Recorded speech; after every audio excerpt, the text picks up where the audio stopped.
Pour compléter la série des vidéos que nous avons déjà consacrées à la symétrie cristalline, nous allons réaliser d'autres vidéos sur la détermination des coordonnées des positions équivalentes à la position x, y, z par l'axe ternaire ainsi que par les axes qui en dérivent. Ainsi, nous allons déterminer les coordonnées des positions équivalentes à la position x, y, z par l'axe ternaire orienté suivant au z, par l'axe de roto-inversion 3 barres orienté suivant au z également, par l'axe de rotoréflexion 3' orienté suivant au z, par l'axe hélicoïdal 3,1 orienté suivant au z, et par l'axe hélicoïdal 3,2 orienté également suivant au z. Comme données, la première image dans le sens direct par l'axe ternaire parallèle au z de la position x, y, z et y bar x moins y, z. Comme on va traiter les axes directs, les axes inverses, les axes de rotoréflexion et les axes hélicoïdaux, nous allons d'abord rappeler la définition de chaque type de ces axes. Nous allons d'abord rappeler ce que sont les éléments de symétrie des figures finies, ou ce qu'on appelle aussi éléments de symétrie d'orientation. Ces éléments sont en nombre de 5. Le premier est ce qu'on appelle le centre de symétrie ou centre d'inversion. Le deuxième, c'est le plan de symétrie ou ce qu'on appelle aussi miroir. Parmi les autres éléments de symétrie, on peut citer également ce qu'on appelle les axes de rotation d'ordre n ou ce qu'on appelle également axes propres ou directs. Parmi les éléments de symétrie d'orientation, il y a aussi les axes de rotation inversion ou ce qu'on appelle aussi les axes impropres ou indirects. Parmi les éléments de symétrie d'orientation, on trouve également ce qu'on appelle les axes de rotation-réflexion, qu'on appelle aussi axes de rotoréflexion ou axes de réflexion rotatoire. Pour ce qui concerne le centre de symétrie ou d'inversion, on rappelle qu'une figure, une maille par exemple, possède la symétrie d'inversion par rapport à un point I si tout point A, qui peut être un atome ou un ion dans le cas d'une maille, admet comme image un point B de telle sorte que le point I se trouve exactement au milieu du segment AB. Les points A, I et B sont alors alignés et la distance IA est égale à la distance IB. Si par exemple le centre d'inversion est l'origine d'un repère orthonormé OX, Y, Z, tout point de coordonnées X, Y, Z aura alors comme image par le centre d'inversion le point de coordonnées moins X, moins Y, moins Z qu'on note en cristallographie X bar, Y bar, Z bar. La figure est dite dans ce cas centrosymétrique. Le centre de symétrie est symbolisé par la petite lettre C ou bien par le symbole 1 bar. Quant à la représentation graphique du centre de symétrie, on la symbolise avec un petit cercle.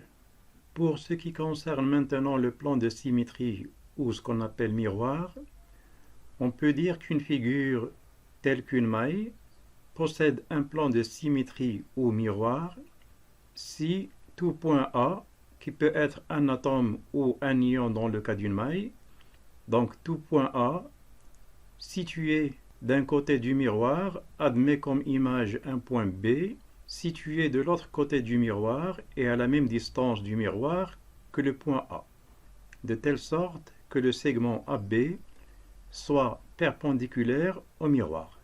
Si par exemple le plan de symétrie est le plan X ou Y, d'un repère orthonormé OX, Y, Z, tel que OZ est perpendiculaire au plan X ou Y, alors tout point de coordonnées x, y, z aura comme image le point de coordonnées x, y, moins z.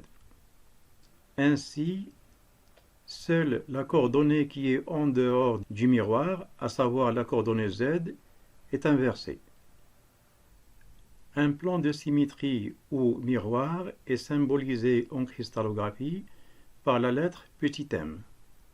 Quant à la représentation graphique du miroir, on la représente sur les figures par un trait si le miroir est perpendiculaire au plan du dessin et par deux traits perpendiculaires dans le cas où le miroir est dans le plan du dessin.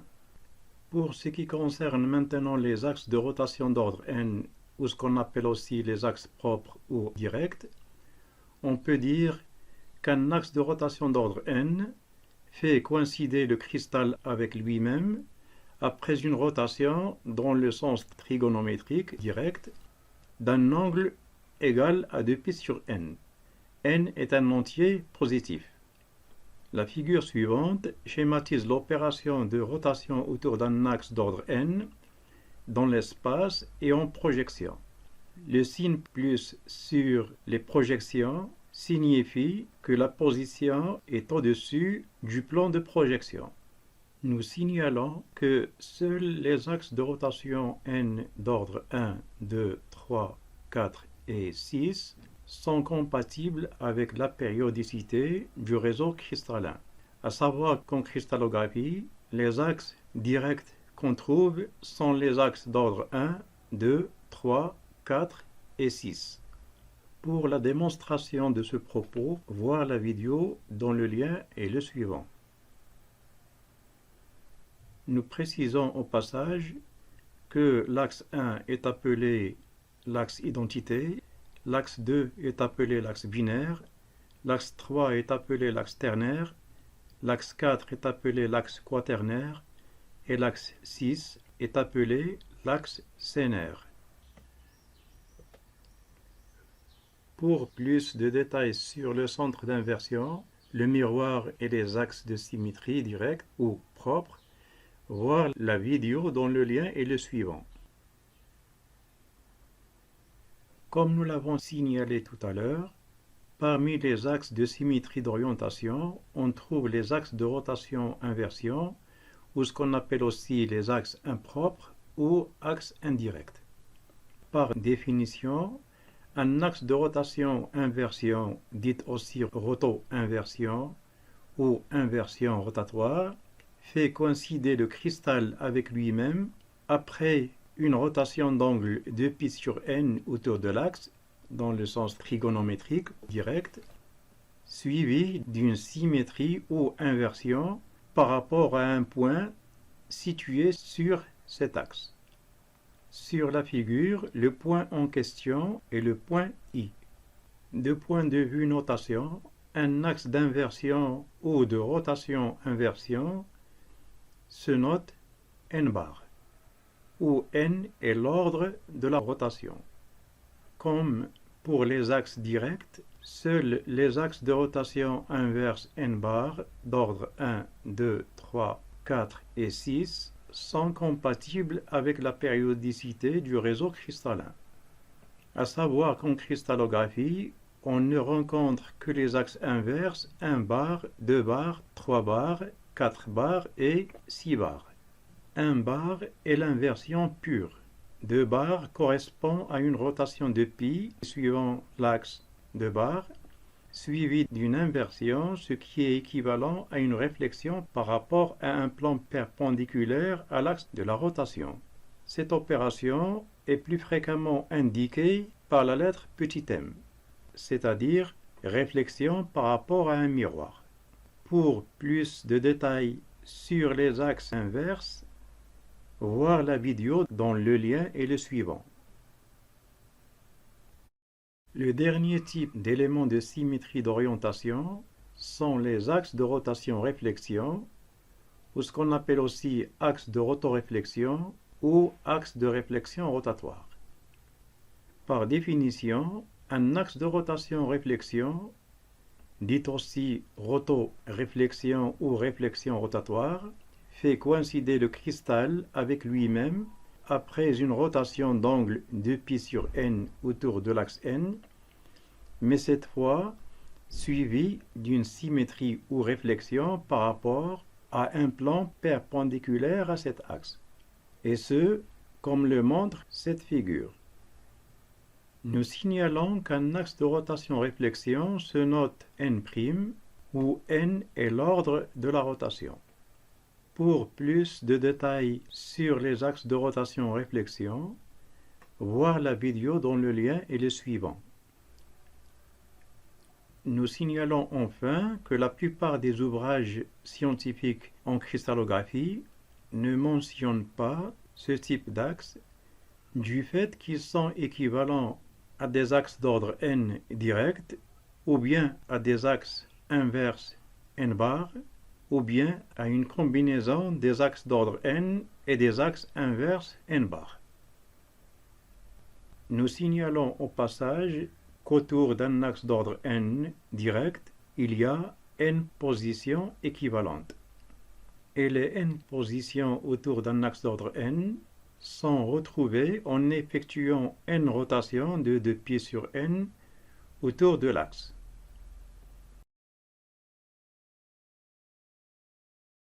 Un axe hélicoïdal combine deux opérations de symétrie. D'abord une rotation autour d'un axe d'ordre n, plus ensuite une translation t parallèlement à cet axe. Un tel axe est noté n indice p, avec p sur n est ce qu'on appelle le coefficient de translation, de telle sorte que la translation t est égale à p sur n qui multiplie le paramètre de l'axe autour duquel on fait la rotation.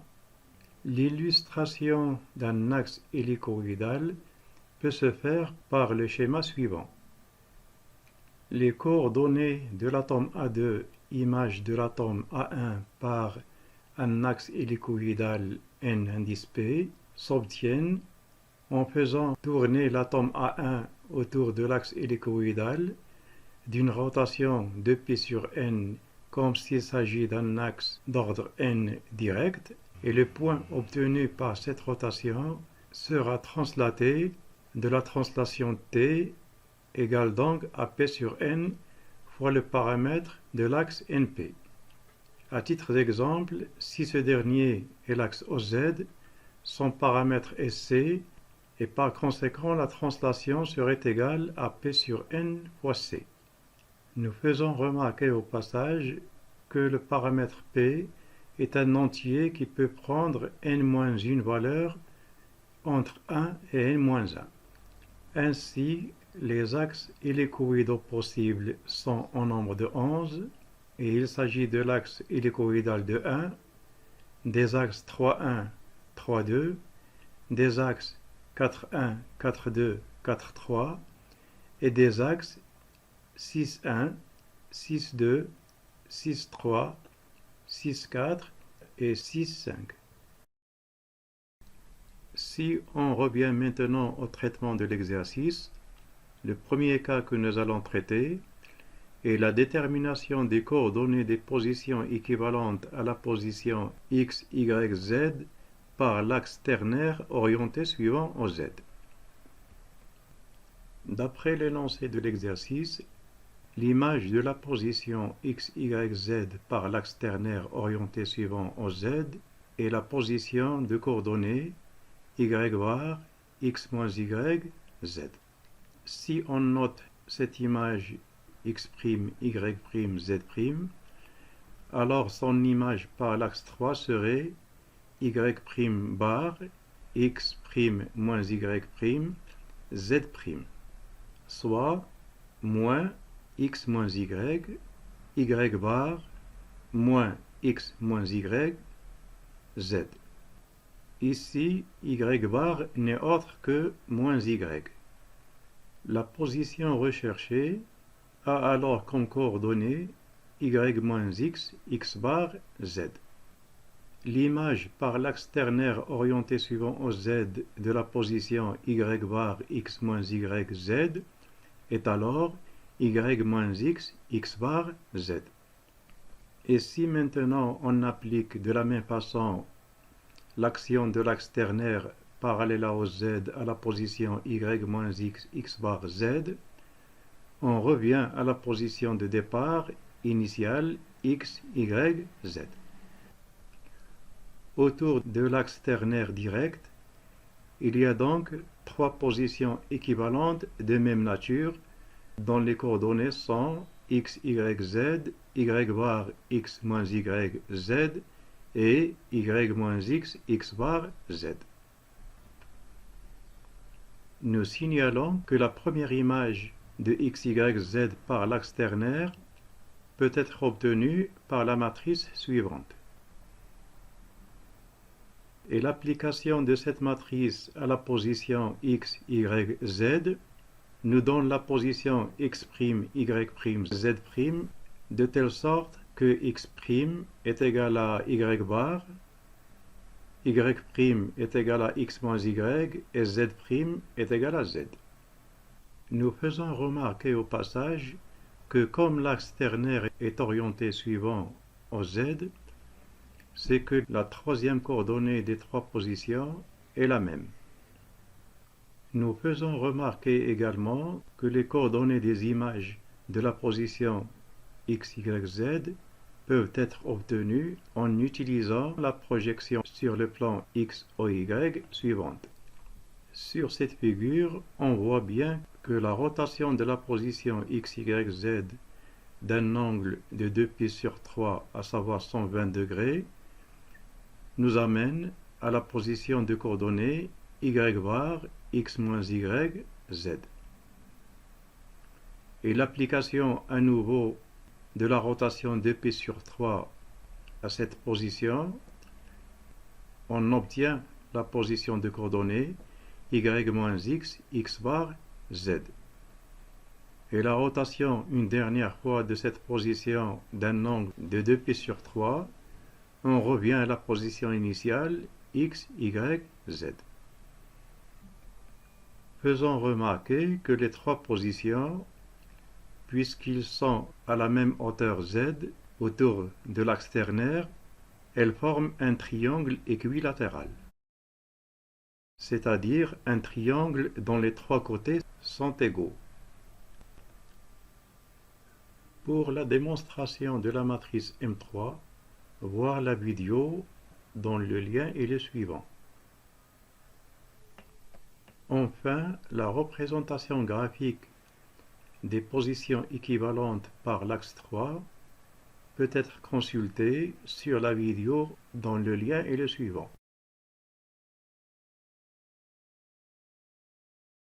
Le cas que nous allons traiter maintenant est la détermination des coordonnées des positions équivalentes à la position x, y, z par l'axe inverse 3 barres orientées suivant OZ.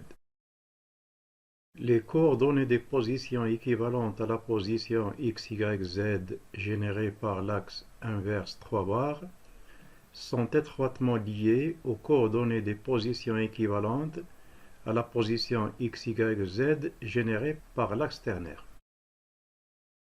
Ainsi, et comme il s'agit d'un axe inverse, les coordonnées des positions équivalentes à la position x, y, z par l'axe 3 barres orienté suivant OZ s'obtiennent en faisant une rotation de 2π/3, à savoir 120 degrés, autour de OZ, suivie d'une inversion par rapport à l'origine du repère au x, y, z, c'est-à-dire par rapport à l'origine de l'axe OZ.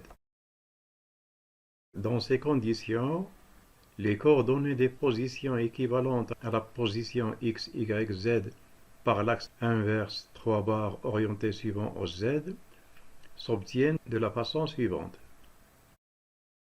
Comme ça a été précisé dans l'énoncé, l'image de la position x, y, z par l'axe ternaire orienté suivant OZ est la position de coordonnées y bar x moins y, z. Remarquons, comme on l'a fait dans le cas de l'axe 3, que la première coordonnée de l'image n'est autre que l'inverse de la deuxième coordonnée de la position initiale x, y, z. Quant à la deuxième coordonnée de l'image, à savoir x moins y, elle correspond à la différence entre la première et deuxième coordonnée de la position initiale. Et comme l'axe ternaire est orienté suivant au z, c'est que la troisième coordonnée de l'image est exactement la même que celle de la position initiale. L'opération qu'on vient d'effectuer pour trouver l'image de x, y, z par l'axe 3 parallèle au z sera appliquée de la même façon sur n'importe quelle position qui doit subir l'action de l'axe 3 parallèle au z. Pour obtenir maintenant l'image de la position x, y, z par l'axe 3 bar, il faut inverser la position y bar x moins y, z. L'image qu'on obtient alors a pour coordonnées y, y moins x, z bar. Il s'agit là donc de la première image de la position initiale x, y, z par l'axe inverse moins 3. L'image suivante sera alors obtenue en appliquant à la position y, y moins x, z bar l'action de l'axe ternaire orienté suivant au z, suivie d'une inversion par rapport à l'origine du repère. Ainsi, l'application de l'axe 3 parallèle au z nous conduit à la position de coordonnées x moins y, x, z.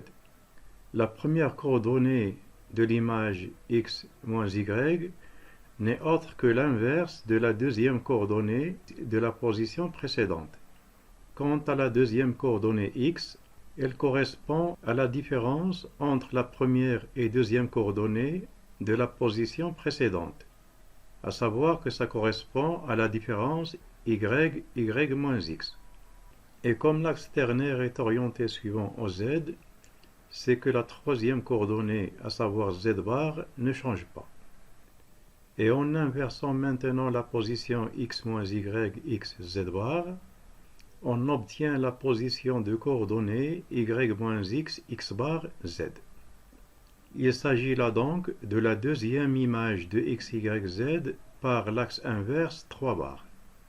Si on applique maintenant l'action de l'axe 3 parallèle au z à cette position, on trouve la position de coordonnées x, y, z. La première coordonnée x n'est autre que l'inverse de la deuxième coordonnée, x bar, à savoir moins x bar. Quant à la coordonnée y, elle correspond à la différence de la coordonnée y moins x et x bar, à savoir y moins x moins x bar, avec x bar égale à moins x. Quant à la troisième coordonnée, z, elle reste inchangée. Et en inversant maintenant la position x, y, z, on obtient la position de coordonnées x bar, y bar, z bar, c'est-à-dire moins x, moins y, moins z. Jusqu'à présent, la position x bar, y bar, z bar est la troisième image de la position initiale x, y, z par l'axe inverse 3 bar.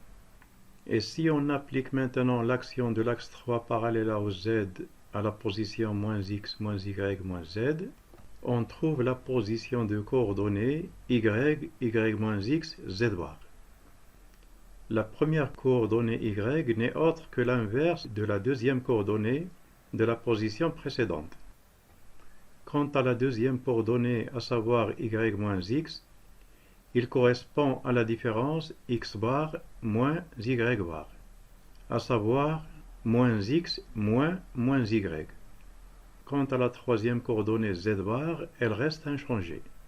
Et si on inverse maintenant la position y, y moins x, z bar, on trouve la position de coordonnées y bar, x moins y, z. Il s'agit là donc de la quatrième image de x, y, z par l'axe inverse 3 bar. Et l'application maintenant de l'action de l'axe 3 à la position y bar, x moins y, z nous conduit à la position de coordonnées y-x, x bar, z. Et si on inverse maintenant la position de coordonnées y-x, x bar, z, on trouve la position de coordonnées x moins y, x, z bar. Il s'agit là donc de la cinquième image de la position x, y, z par l'axe inverse 3 bar. Et si on applique maintenant l'action de l'axe 3 parallèle au z à la position x moins y, x, z bar, on trouve la position de coordonnées x bar, y bar, z bar. Et en inversant cette position, on revient à la position initiale x, y, z. Les images de la position x, y, z par l'axe inverse moins 3 sont donc au nombre de 5 et il s'agit des positions mentionnées en bleu. Signalons à cette étape que, contrairement au cas de l'axe ternaire où le nombre de positions autour de l'axe était au nombre de 3, dans le cas de l'axe inverse moins 3, le nombre de positions équivalentes autour de l'axe est égal à 6. En conclusion donc, la position x, y, z et ses images par l'axe 3 bar orienté suivant au z sont les suivantes.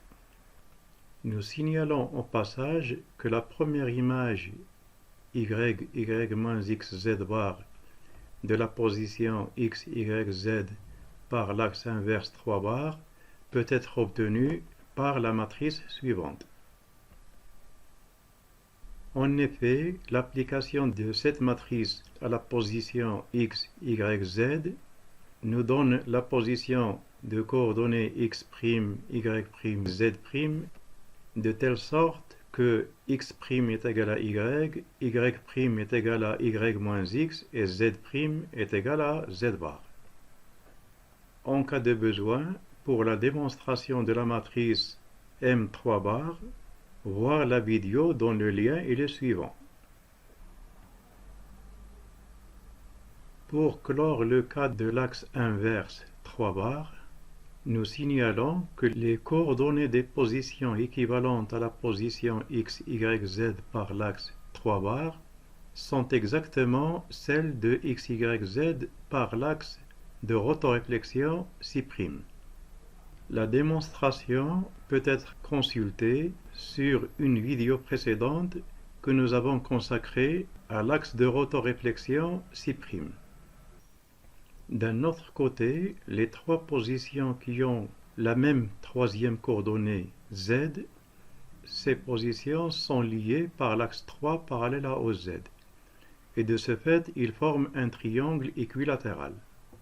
De la même façon, les trois autres positions se trouvant à moins z sont également liées par un axe 3 et de ce fait, ils forment également un triangle équilatéral, mais ce dernier n'est pas superposable à celui des positions situées à z, mais il est retourné par rapport au précédent d'un angle de 60 degrés autour de OZ. Ainsi, et vu les deux dernières remarques, la projection sur le plan XOY des 6 positions autour de l'axe 3 bar forme un hexagone. Et finalement, pour la représentation graphique des positions équivalentes par l'axe 3 bar, voir la vidéo dont le lien est le suivant.